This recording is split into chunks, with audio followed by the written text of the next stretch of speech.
তো হ্যালো বন্ধুরা, তো দেখো আমাদের দুধ পিঠে হচ্ছে। দেখো আমি বানিয়েছি, এখানে এটা মা বানিয়েছে এক থালা। ঠিক আছে, এখনো এতটা বাকি আছে। এখানে দুধ জাল দেওয়া হয়ে গেছে। ঠিক আছে, এগুলোকে প্রথমে একটু ভাপিয়ে নেবো, না হলে না ফেটে যেতে পারে। মকর সংক্রান্তি মানে আমার মা বলছে যে মকর মানে হলো বন্ধুত্ব বন্ধুত্ব পাতানো। ঠিক আছে, আমরা তো জানি না ভাই, আমার মা গ্রামের মেয়ে, জানে ওরা সব খুব আনন্দ করতো নাকি মকর সংক্রান্তির দিন বন্ধুত্ব পাতাতো। আমরা এসব কিছু বুঝি না। আমি জানি মকর সংক্রান্তি মানে পিঠে খাওয়া, এটাই জানি। সত্যি আমি জানি না মকর সংক্রান্তি মানে কি। মা বলো।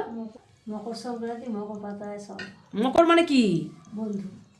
বন্ধু পাতা। কি বলে বন্ধু পাতাবে? আজ থেকে তুমি আমার বন্ধু হলে চান করে। হ্যাঁ চান করে? হ্যাঁ, তাকে পারলে নতুন জামা কাপড় দেয়। আর আর কিছু আছে? না, অনেক কিছু নিয়ম আছে, তো এরকম নাকি হয়। তো আমি তো তাই তো জানতাম মা। না এটা। নতুন জামা দিয়ে বন্ধুত্ব পাতায় আর কি। আগে হতো, এখন এসব হয় না। কালকে একটা পিঠে হয়েছে সেদ্ধ পিঠে, আজকে হচ্ছে দুধ পুলি। সেদ্ধ পিঠে হওয়ার আগের দিন হয়েছিল ভাজা পিঠে, আবার নেক্সট কালকে হবে পাটিসাপটা। 11:30 বাজে, এই পিঠে সবে রেডি হয়েছে। কখন হবে কখন খাবো জানি না। টাটা সবাইকে, গুড নাইট। তো সবাইকে হ্যাপি মকর সংক্রান্তি।